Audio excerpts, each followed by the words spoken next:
Assalamualaikum warahmatullahi wabarakatuh. Sebelumnya, perkenalkan nama saya Anfa Yukinahara dengan NIM 222100302 dari Fakultas Ekonomi dan Bisnis Prodi Perbankan Syariah Universitas Alma-Ata. Baik, di video kali ini saya akan menjelaskan sedikit tentang hibah.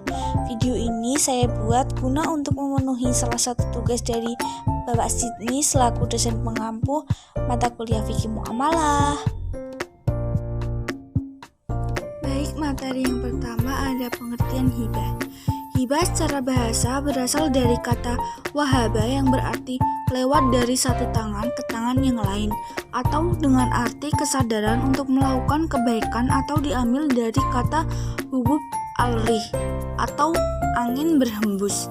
Dikatakan dalam kitab Al-Fat, diartikan dengan makna yang lebih umum berupa ibrah atau membebaskan utang orang, yaitu menghibahkan utang orang lain, dan sedekah, yaitu menghibahkan sesuatu yang wajib demi mencari pahala akhirat. Hibah dipakai untuk menyebutkan makna yang lebih khusus daripada sesuatu yang mengharapkan ganti, dan dengan ini sangat tepat dengan ucapan orang yang mengatakan hibah adalah pemberian hak tanpa ganti, dan inilah makna hibah menurut syara. Hibah disebut juga hadiah atau pemberian. Dalam istilah syara, hibah berarti memberikan sesuatu kepada orang lain selagi dia masih hidup sebagai hak miliknya, tanpa mengharapkan balasan apapun. Apabila mengharapkan balasan semata-mata dari Allah, maka itu dinamakan sedekah. Selanjutnya ada syarat-syarat hibah. Syarat hibah yang harus dipenuhi adalah sebagai berikut. Yang pertama, penghibah atau wahib harus memiliki secara sah benda yang dihibahkan, baik dalam arti yang sebenarnya atau dari segi hukum.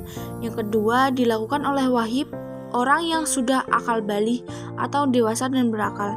Jadi tidak sah hibah yang dilakukan oleh orang gila, anak kecil, dan orang-orang yang bodoh atau tidak sempurna akalnya. Yang ketiga, adanya ijab dan qabul.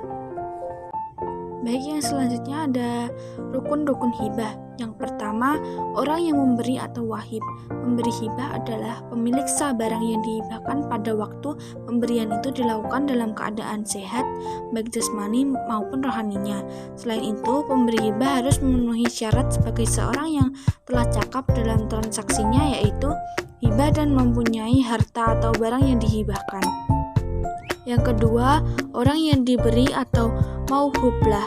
Penerima hibah adalah setiap orang, baik perorangan maupun badan hukum, serta layak untuk memberi barang yang dihibahkan kepadanya. Penerima hibah diisyaratkan sebagai orang yang cakap melakukan tindakan hukum.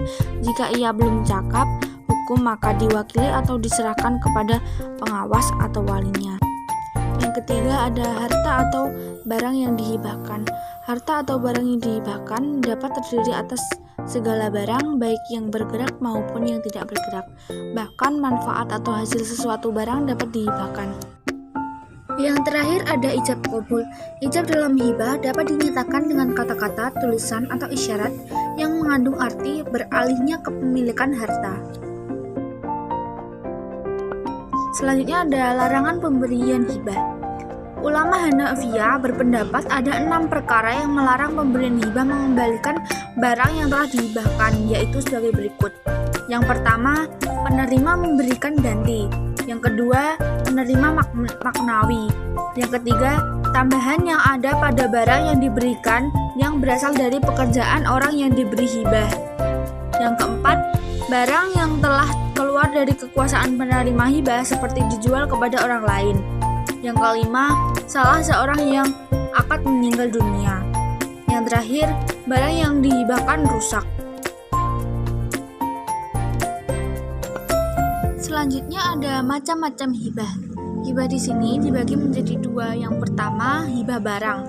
Hibah barang adalah ketika pemberi memberikan harta maupun barang yang memiliki manfaat atau nilai kepada penerima dengan tanpa terdensi harapan apapun.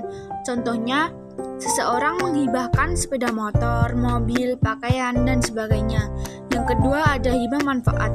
Hibah manfaat adalah ketika pemberi hibah memberikan harta atau barang kepada penerima, namun barang tersebut masih menjadi milik si pemberi, dengan harapan barang yang diberikan akan dimanfaatkan oleh penerima. Dalam hal ini, penerima hanya memiliki hak guna atau hak pakai saja. Hibah juga mempunyai hikmah, diantaranya menghidupkan semangat kebersamaan dan saling tolong-menolong dalam kebaikan. Yang kedua, menumbuhkan sifat kedermawanan dan mengikis sifat bakhil. Yang ketiga, menimbulkan sifat-sifat terpuji seperti saling sayang menyayangi antara sesama manusia. Yang keempat, pemerataan pendapatan menuju terciptanya stabilitas sosial yang mantap. Yang terakhir, mencapai keadilan dengan kemakmuran yang merata. Baik, mungkin hanya itu saja yang dapat saya sampaikan. Apabila ada kata-kata yang salah, mohon dimaafkan. Wassalamualaikum warahmatullahi wabarakatuh.